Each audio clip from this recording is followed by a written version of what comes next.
జాతీయ RMP PMP సంఘాల సమైక్య అధ్యక్షుడు కొండిశెట్టి సురేష్ బాబు విజయవాడ.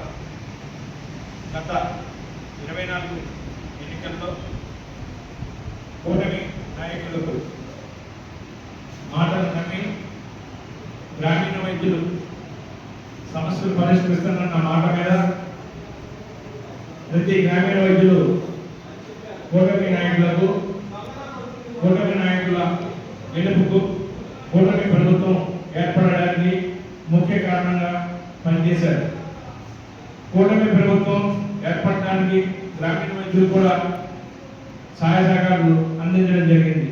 కూటమి ప్రభుత్వం ఏర్పడినట్టు నుండి నేటి వరకు కూటమి నాయకులు, కూటమి ప్రభుత్వం గ్రామీణ వైద్యులకు కనీసం అపాయింట్మెంట్ కూడా ఇవ్వకపోవడం దురదృష్టకరం. గ్రామీణ వైద్యుల సమస్యలు కనీసం క్యాబినెట్లో కానీ, అసెంబ్లీలో కానీ కనీసం గ్రామీణ వైద్యుల ఊసు కూడా తీయకపోవడం చాలా బాధాకరం. కూటమి ప్రభుత్వాన్ని నమ్మి గ్రామీణ వైద్యులందరూ కొందరు పార్టీల్లో చేరి, అలాగే కొందరు బయట నుంచి మద్దతు తెలపడం జరిగింది. ప్రజలు కూడా చైతన్యవంతులు చేస్తూ కూటమి ప్రభుత్వం తెలవడానికి కారకులుగా నిలిచారు.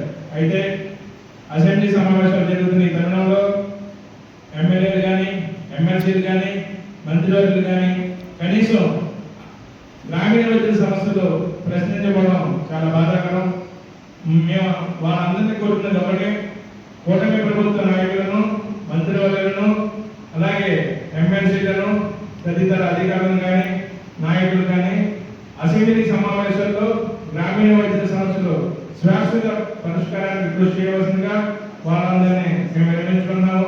అలాగే రాష్ట్ర వ్యాప్తంగా జాతీయ ఆర్ఎంపీ పిఎంపీ సంఘాల సమైక్య ఆత్మీయ సమావేశం ఏర్పాటు చేస్తూ ఐకమత్యంగా పనిచేయడం కోసం గ్రామీణ వైద్యులందరినీ కలుపుకుంటూ, అలాగే ఇతర సంఘాల నాయకులను కూడా కలుపుకుంటూ వెళ్ళడం జరిగింది.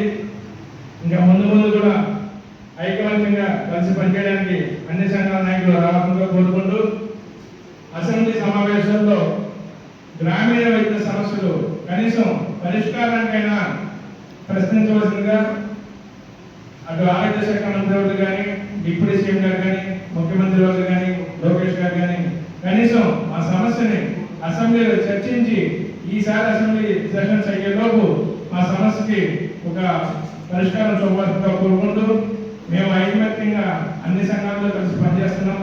అలాగే ప్రభుత్వానికి అన్ని విధాలుగా సహాయ సహకారాలుగా ఉంటున్నాం. మా ఇంటి దయవుంచి కూటమి నాయకులు, ప్రభుత్వం అసెంబ్లీలో మా సమస్యల పరిష్కారానికి